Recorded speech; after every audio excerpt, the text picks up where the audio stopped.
Assalamualaikum warahmatullahi wabarakatuh. Perkenalkan, nama saya Anggia Oktabella. Saya akan mempresentasikan mata kuliah pembelajaran terpadu di SD tentang tahapan perancangan pembelajaran terpadu.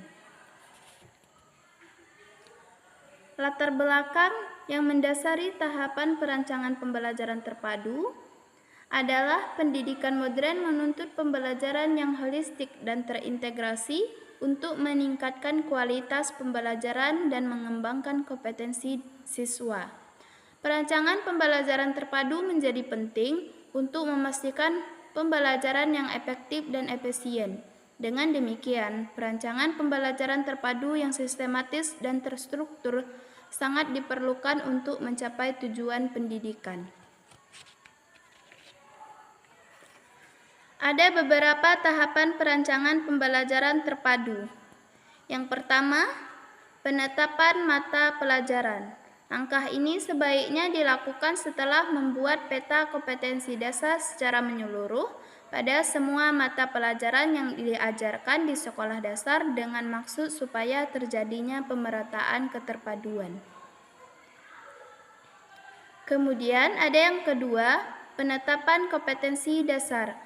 Pada tahap ini dilakukan identifikasi kompetensi dasar pada jenjang kelas dengan semester yang sama dari setiap mata pelajaran yang memungkinkan untuk diajarkan secara terpadu dengan menggunakan payung sebuah tema pemersatu. Kemudian ada yang ketiga, penetapan hasil belajar dan indikator. Pada tahap ini, kegiatan yang dilakukan adalah mempelajari dan menetapkan hasil belajar dari setiap mata pelajaran sehingga dapat diketahui materi pokok yang bisa dibahas secara terpadu. Kemudian, ada yang keempat, penetapan tema. Setelah ketiga tahap di atas dilakukan, selanjutnya ditetapkan tema yang dapat mempersatukan kompetensi-kompetensi dasar setiap mata pelajaran yang akan dipadukan pada jenjang kelas dan semester yang sama. Tema adalah pokok pikiran atau gagasan pokok yang menjadi pokok pembicaraan. Dalam pembelajaran terpadu, peran tema sangat penting, terutama untuk menciptakan situasi belajar yang kondusif. Dalam mengembangkan tema-tema pembelajaran terpadu di sekolah dasar, terdapat sejumlah aspek yang perlu dipertimbangkan. Di antaranya, ada aspek yang pertama, tema yang dipilih memungkinkan terjadinya proses berpikir pada diri siswa serta terkait dengan cara dan kebiasaan belajarnya. Kemudian, aspek yang kedua, ruang lingkup tema disesuaikan dengan usia dan perkembangan siswa termasuk minat dan kemampuannya.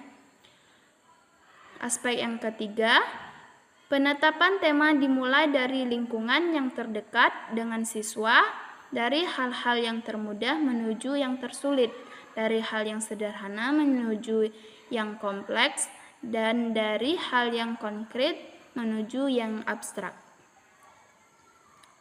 Dalam menentukan tema sebagai landas tumpu pembelajaran terpadu, guru dapat melakukan langkah-langkah sebagai berikut. 1. Menetapkan atau memilih tema. Kedua, mengembangkan tema menjadi anak tema. Ketiga, memilih atau menetapkan anak tema. Dan terakhir, mengembangkan anak tema menjadi materi atau bahan ajar yang akan dibicarakan di kelas, baik dalam bentuk wacana, dialog, atau bentuk lainnya. Kemudian, ada yang kelima, pemetaan keterhubungan kompetensi dasar dengan tema pemersatu. Pada tahap ini dilakukan pemetaan keterhubungan kompetensi dasar masing-masing mata pelajaran yang akan dipadukan dengan tema pemersatu. Pemetaan tersebut dapat dibuat dalam bentuk bagan yang memperlihatkan kaitan antara tema pemersatu dengan kompetensi dasar dari setiap mata pelajaran. Kemudian ada yang keenam, penyusunan silabus pembelajaran terpadu. Pada tahap ke-6 ini, hasil seluruh proses yang telah dilakukan pada tahap-tahap sebelumnya dijadikan dasar dalam penyusunan silabus pembelajaran terpadu. Secara umum, silabus diartikan sebagai garis-garis besar, ringkasan, ikhtisar, atau pokok-pokok isi materi pembelajaran terpadu. Silabus merupakan penjabaran lebih lanjut dari standar kompetensi dasar yang ingin dicapai dan pokok-pokok serta uraian materi yang perlu dipelajari siswa dalam rangka mencapai standar kompetensi dan kompetensi dasar tersebut. Kemudian yang terakhir ataupun yang ketujuh, penyusunan satuan pembelajaran terpadu. Penyusunan satuan pembelajaran terpadu merupakan realisasi dari pengalaman belajar siswa yang telah ditentukan pada silabus pembelajaran terpadu. Komponen satuan pembelajaran terpadu meliputi hal sebagai berikut. Yang pertama, identitas mata pelajaran, mencakup nama mata pelajaran yang akan dipadukan, kelas, semester, dan waktu atau banyaknya jam pertemuan yang dialokasikan. Kemudian, yang kedua, kompetensi dasar yang hendak dicapai.